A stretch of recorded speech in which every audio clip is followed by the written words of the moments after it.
BPL নিয়ে সমালোচনার শেষ নেই, কিন্তু এই টুর্নামেন্ট অনেক ক্রিকেটারকেই এনে দিয়েছে সাফল্য। গেল কবছর পাকিস্তানের ক্রিকেটারদের নিয়মিত দেখা যায় বিপিএলে। এই আসর অনেকেরই জাতীয় দলে ফেরার সিঁড়ি হিসেবেও কাজ করে। এ নিয়ে বিপিএলের চতুর্থ মৌসুম খেলছেন খুশদিল শাহ, তবে এখনও শিরোপা ছুঁয়ে দেখা হয়নি। এবার সেই আক্ষেপ ঘোচাতে চান পাকিস্তানি অলরাউন্ডার।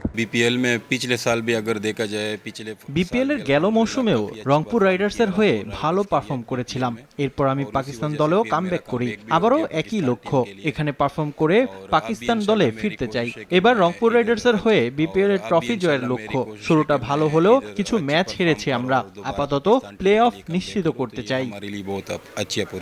বেশ কবছর ধরেই বাংলাদেশে আসায় এখানকার ক্রিকেট সম্পর্কে ভালোই জানা খুশদিলের। বিপিএলে এখনও মিস করেন সাকিব আল হাসানকে। মাশরাফি বিন মুর্তজাও তার পছন্দের শীর্ষে। মাশরাফি মুর্তজাকে আমি ছোট থেকে অনেক পছন্দ করতাম। সে 6-7 ব্যাটিংয়ে নেমে বড় বড় ছক্কা হাঁকাতো। সে দারুণ একটা টিম গড়েছিল, বিশ্বের যে কোনো দলকে তারা হারাতে পারত।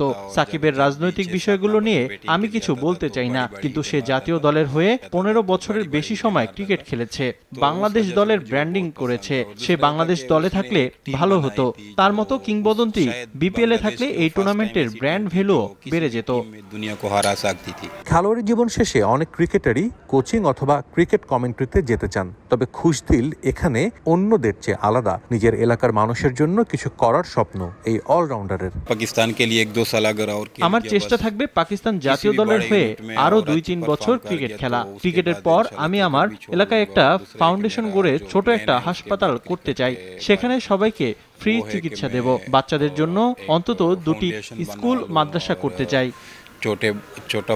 খুশদিল কথা বলেছেন সম্প্রতি বাংলাদেশ ভারত দ্বন্দ্ব নিয়েও। ক্রিকেটে এই বিষয়গুলো আনা উচিত নয় বলে মনে করেন এই অলরাউন্ডার। সাজিদ মুস্তাহিদ, সময় সংবাদ, সিলেট।